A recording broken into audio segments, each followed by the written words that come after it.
Welcome to the Tech Talks Daily Podcast, where you can learn and be inspired by real-world examples of how technology is transforming businesses and reshaping industries in a language everyone can understand. Here is your host, Neil C. Hughes.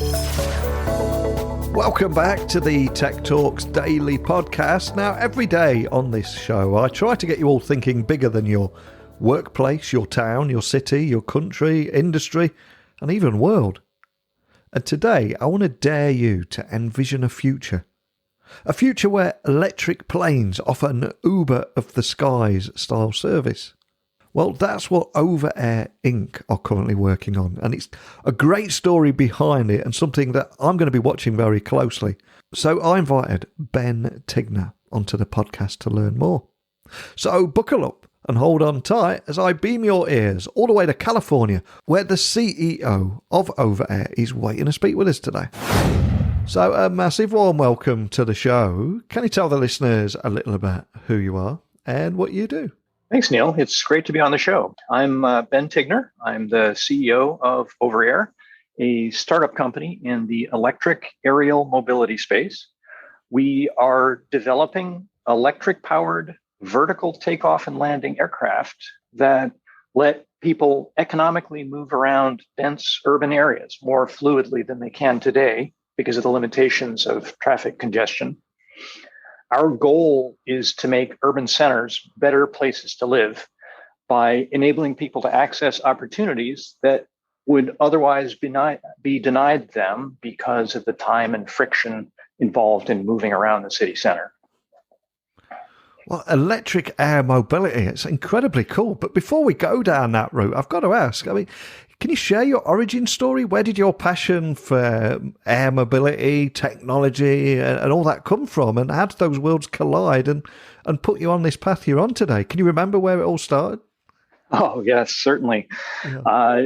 Certainly when I was growing up as a child, I was just fascinated with anything that I saw in the sky. Flying things were always got my attention. But somehow I just didn't think being a pilot was quite the right path for me. So I let my general technical inclinations direct me into an education in physics. And as a grad student at Stanford, it seemed like I was on a path to becoming an academic research scientist of some sort. But at some point, I got my pilot's license and I just fell in love with flying in airplanes all over again. And I realized that my physics background and knowledge could be applied pretty effectively to development of new aircraft. And I was lucky enough to get to know some of the most creative minds in developmental aerospace. And by the late 1990s, I had started working with Abe Karam and a handful of other truly inspired engineers on a project to develop a new type of helicopter propulsion system that exploited some of the physical effects that had been previously ignored by mainstream helicopter companies to produce a propulsion system that was much, much more efficient. Now, helicopters are generally understood to be only good for short-range transportation. They're reasonably inefficient. But we found that for key applications, our new propulsion technology could provide much longer ranges because of the additional fuel economy we'd unlocked. And it just so happened that our propulsion system was also much quieter than conventional helicopters. So we cured two of the main limiters that prevent helicopters from being used much more broadly in human transportation. Now, at a certain point, that enterprise was acquired by Boeing, and Abe immediately redirected his attention to developing the same type of very efficient propulsion technology, but not for helicopters, rather for other types of aircraft that are capable of both vertical flight like helicopters and also high-speed flight like fixed-wing aircraft. And over the course of the next 15 years or so, through a series of projects, some privately funded and some collaborating with government experts, we refined and improved this new type of propulsion, primarily aimed at military applications and powered by turbine engines. But a few years ago, it dawned on us that electric motors and batteries, primarily inspired by the ground-based electric vehicle industry, had gotten so good that the time for electric-powered vertical lift flight was upon us. And the vertical lift propulsion technology that we had been optimizing for military applications actually had a much larger application in short-range urban air transportation. Basically, the kinds of things that you can do with a helicopter, but quieter, safer, and much more economical. And we realized that with modern congested urban areas, that there was a huge market for people to be able to get around the city much more effectively than you can do with ground transportation. And that's kind of what directed us in the direction that we're going now. Wow. So in a nutshell then, Overair designs and manufactures electric vertical takeoff and landing aircraft for advanced air mobility operations. But for people listening and hearing about you for the first time, what kind of problems are you setting out to solve with tech? So the technology that we bring to the problem is able to effectively make air transportation, short-range air transportation, much, much more economical, but also safer and very important for urban areas, much, much quieter. And the noise of air transportation is one of the key limiters that prevents communities and city centers from accepting high volume transportation with aircraft. And so the technology that we bring to this space provides the ability to completely overcome that limitation. The application that we're going after is, you can best think of it as an Uber of the sky. So these are aircraft that would not primarily be intended for individual ownership, but rather would be operated by services where the cost of the vehicle can be spread across many, many riders and many, many rides each day. And in that kind of application, the rides can be quite economical at the level where ordinary people can expect to use it on a daily basis. And I suppose the big question is, what is it that makes Overair's Butterfly eVTOL vehicle stand apart from other aircraft in development at the moment? The key enablers of urban transportation using aerial vehicles are low noise, high levels of safety, and the right optimized vehicle capability. So we are thinking about how people will use this type of transportation, and we've crafted the vehicle capabilities around what we see as the most productive missions that people are going to want to have in the city center. We have one more passenger seat than most other vehicles that are being developed. We carry 5 passengers plus a pilot, and we have a good amount of cargo space and weight carrying capacity for cargo. And we believe, based on our analysis of the different missions that people will want us to fly, we'll be able to serve a much broader population of missions that people will call for. There's a lot of acronyms in the aviation world. Another one is OSP, Optimum Speed Propulsion. So can you tell me a little bit more about your OSP technology and possibly expand on that for people outside of the industry and in a language that everyone can understand? Sure. OSP, Optimum Speed Propulsion, is really a suite of technologies that were developed at Karam Aircraft, from which we spun off.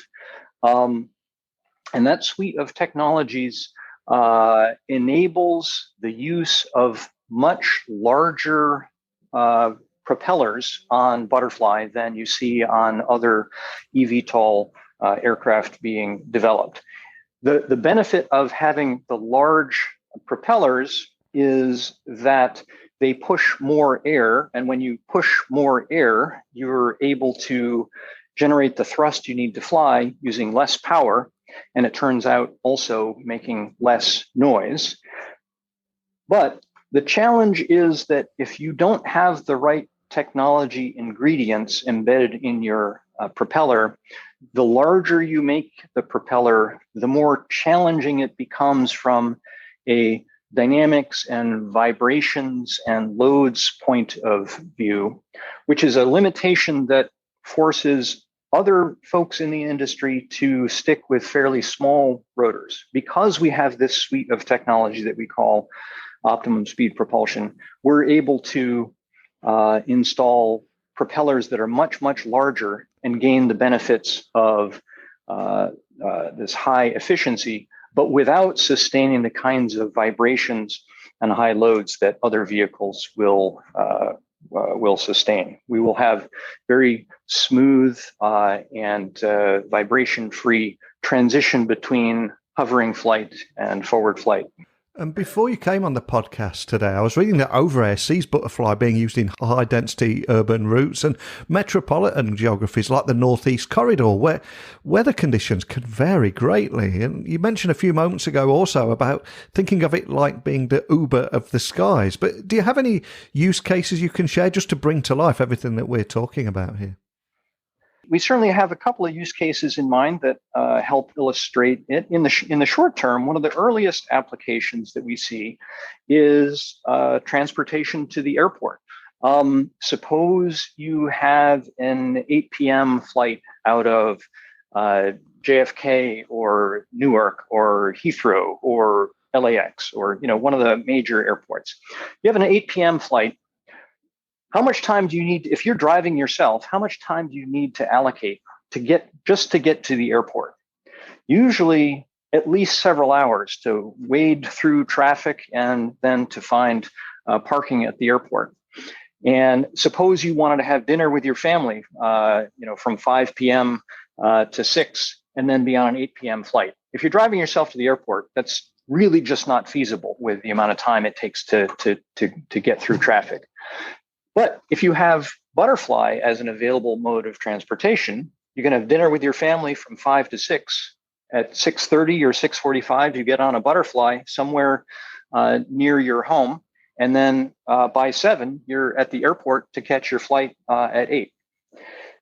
Now, it's very important if you're going to use eVTOL in that type of service that you be able to operate in a very wide range of weather conditions. Because if you're going to book your flight out of Heathrow and then you're going to book an eVTOL to get to the airport, you better be really, really sure that the eVTOL is going to be able to get you there no matter what the weather is. If the airline flight is operating, then your eVTOL flight should also be able to operate. And the technology, the propulsion technology that we bring to the problem, this Optimum Speed Propulsion, gives us the kind of robust capability that will allow us to operate in a much broader range of weather conditions than we expect other eVTOLs will be able to operate in. In the more long-term future, once this mode of transportation is well established, we see Butterfly able to imagine you are a couple who has two jobs that are well separated, and you'd like to live in one area, and one or both of you has a job. Your ideal job is 40 miles away on the other side of the urban center, and that's it's a 3-hour commute in normal times. But if you have access to Butterfly, then Butterfly can make that a 20-minute commute from your house to your job. And all of a sudden that job becomes very feasible. And of course, the aviation industry is heavily regulated, and authorities will be dishing out regulation and certification, etc. So when would you expect to receive FAA certification for Butterfly and be able to begin testing your full-scale propulsion system? Because that's probably your biggest challenge, right? It certainly is one of the biggest challenges, yes. We have a plan to be certified in 2025 and be able to have Butterfly in commercial service beginning in 2026. Now, we are very pragmatic in understanding that aircraft certification is a very complex endeavor, and eVTOL is an area that the FAA does not yet fully understand all the dimensions of the problem. These are not exactly fixed-wing airplanes of the sort they're comfortable certifying, and they're not exactly helicopters of the sort that the FAA is comfortable certifying. They are a combination of all of those things. And the whole industry and the FAA together are working very hard to understand how existing regulations need to be adapted and shaped in order to produce the right kind of regulatory framework for these things to be certified. And so we have a goal of being certified in 2025, and we think that that is a reasonable time frame. However, we have to recognize that not all the standards that these vehicles will need to comply with have even been written yet. And so there's certainly some uncertainty in how quickly the standards that these vehicles need to comply with will be completed, and only once they're completed will we be able to really know exactly when they'll be certified. Well, you guys are going to be incredibly busy trying to make all this happen and hit all those targets. But if we dare to look into the future, what is your grand vision for Overair? And if we zoom forward to, let's say, 2026 and beyond? Yeah, the grand vision for Overair is we would like to apply the technology that we have to make it more pleasant to live in urban areas. We want to unlock opportunities for people to access places of work, places of entertainment, places of culture that they would not otherwise be able to access simply because of the friction of moving around the urban area. We believe that the technology we have in our grasp is a tremendous enabler that allows people to live better lives in urban areas. And we want to be part of transforming the world to a future that relies on sustainable electric-powered transportation. And we think because eVTOL and aerial mobility will be something that is very, very visible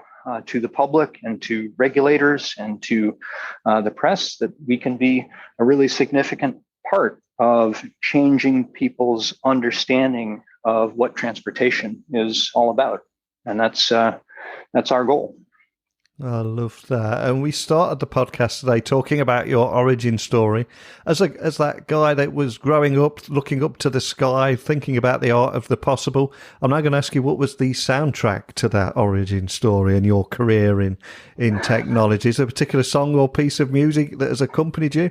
Just as I'm asking you this, I'm thinking everything from Tom Petty to Foo Fighters, but what would your song be and why? Well, yeah, all of those. There's certainly a lot of great music when I was coming up. It's really hard for me to name a single song. I'm right now I'm particularly partial to Sultans of Swing by Dire Straits. Yeah. That's just a good thing to put me in the mood to drive forward and get a lot of work done. But it's hard for me to pick a single song. Well, we'll get Sultans of Swing on there just because it's a great tune. There's a perfect excuse to get that on there. But before I let you go, for anyone listening wanting to find out more information about Overair, what's the best way of finding you online? Maybe looking at a few videos, etc., of the kind of thing that you've got planned, and even contact your team. What's the best way of doing that? Sure, absolutely. So our website is overair.com, and inquiries can be sent if they're press in nature, press@overair.com. And we also have a general inquiries line at info@overair.com. And we look forward to hearing from you. Excellent. Well, I'll add those links to the show notes so people can find you nice and easily. I've just loved hearing about your origin story and daring to look up into the skies and thinking, what if we did this, and how that's resulted in the plans and everything that you're working towards now. It's a beautiful story. It's one that I will continue to follow, and hopefully we'll get you back on here in the next couple of years and see how that journey's going. But just a big thank you to sharing that vision with us today. Thanks, Neil. It's been a pleasure chatting with you. An Uber of the skies. How cool is that? This feels like something that will be certainly worth the wait, doesn't it? But what are your thoughts upon hearing Ben's story today and the possibilities for the future, the challenges they've got to overcome, and anything in between? Please email me, techblogwriter@outlook.com. My website is techblogwriter.co.uk. Keep your questions and insights coming in. And I'll return again tomorrow with another great story that will hopefully get you all thinking bigger than your city, country, workplace, industry, and world. And on that cheesy note, a big thank you for listening. And until next time, don't be a stranger. Thank you for listening to the Tech Talks Daily Podcast with Neil C. Hughes. Remember, technology works best when it brings people together.